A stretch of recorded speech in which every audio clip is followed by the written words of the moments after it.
साथियों नमस्कार, मैं हरिश्चंद्र बर्णवाल इस वीडियो में आप सभी का स्वागत करता हूं।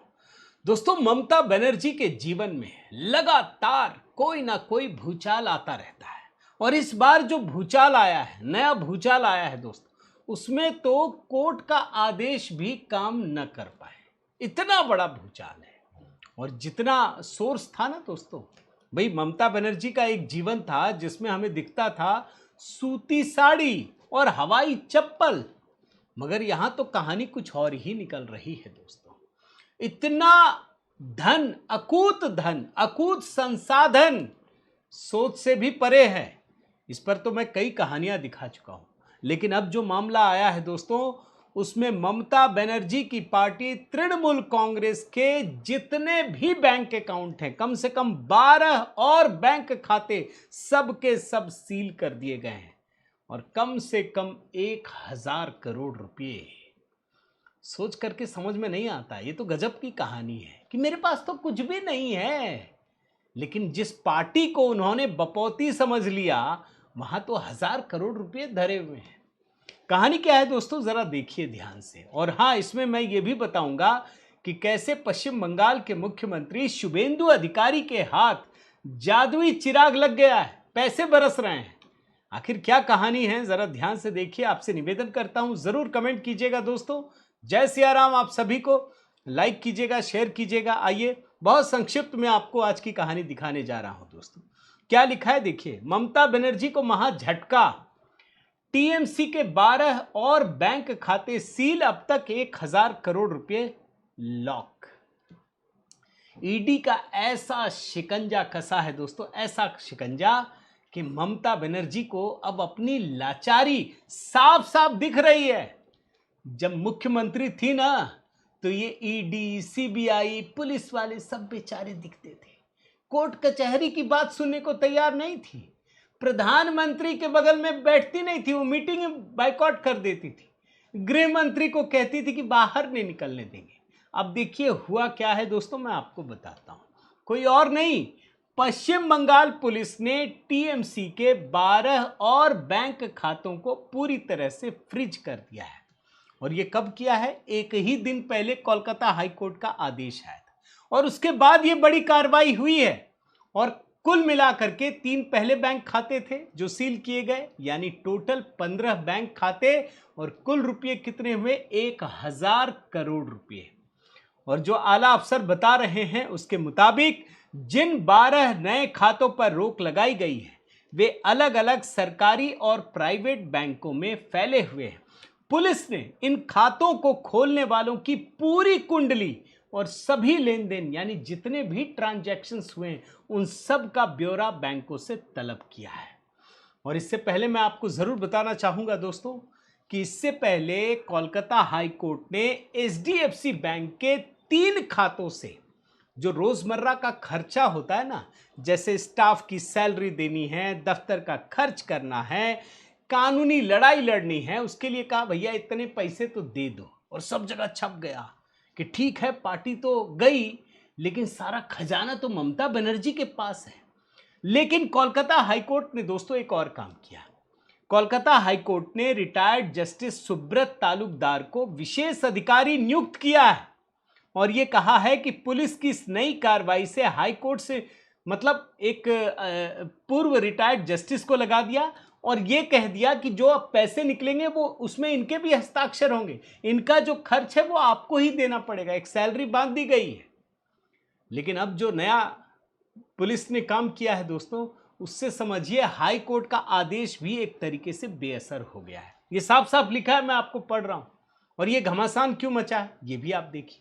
भाई एक पूरा का पूरा गुट बागी हो चुका है, जिसमें ममता बनर्जी से भी अधिक विधायक हैं, उनको मान्यता मिल चुकी है, उनको नेता विपक्ष बना दिया गया। अब इन लोगों ने बैंक प्रशासन से बाकायदा लिखित में शिकायत की कि जब संगठन में ही विवाद है तो पैसे उनके पास कैसे होंगे, जो खाते हैं जिनसे लेन देन हो रहा है उस पर रोक लगाया जाए।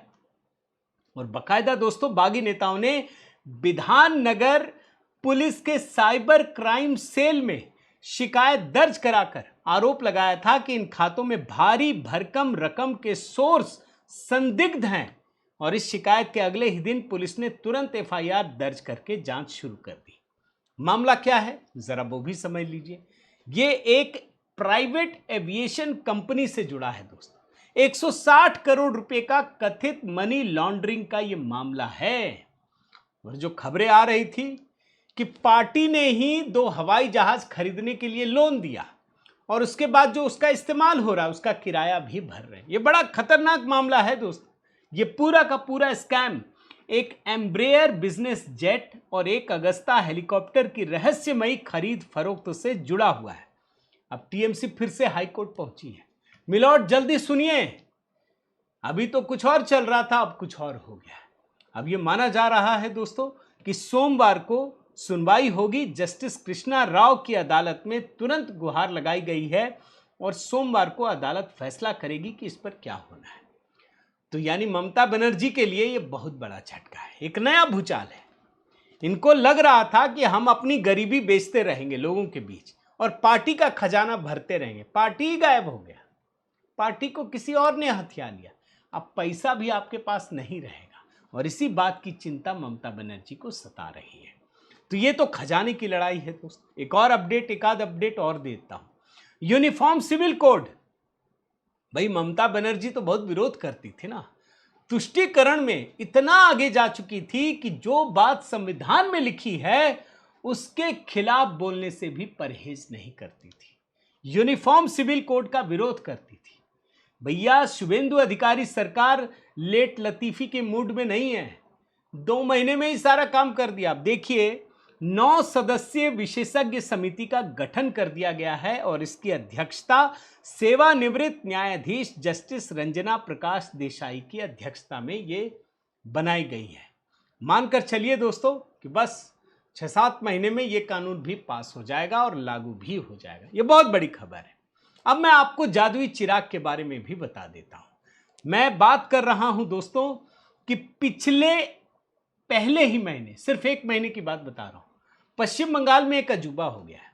और यह अजूबा क्या है दोस्तों कि जो बंगाल का रेवेन्यू है उसमें 1000 करोड़ रुपए की बढ़ोतरी हुई है। 1000 करोड़ रुपए। भाई ऐसा क्या हो गया बंगाल में कि रेवेन्यू में 1000 करोड़ रुपए की बढ़ोतरी हो गई? तो मैं जरा आपको बता देता हूं। इसका श्रेय भ्रष्टाचार पर रोक और राजस्व संग्रह में सुधार को दिया गया है। नई सरकार ये साफ साफ बता रही है।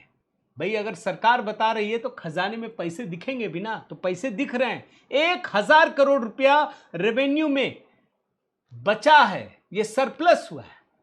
और सरकार कहती है कि जब टीएमसी का राज था तो एक तो भ्रष्टाचार था, दूसरा लीकेज बहुत ज्यादा था।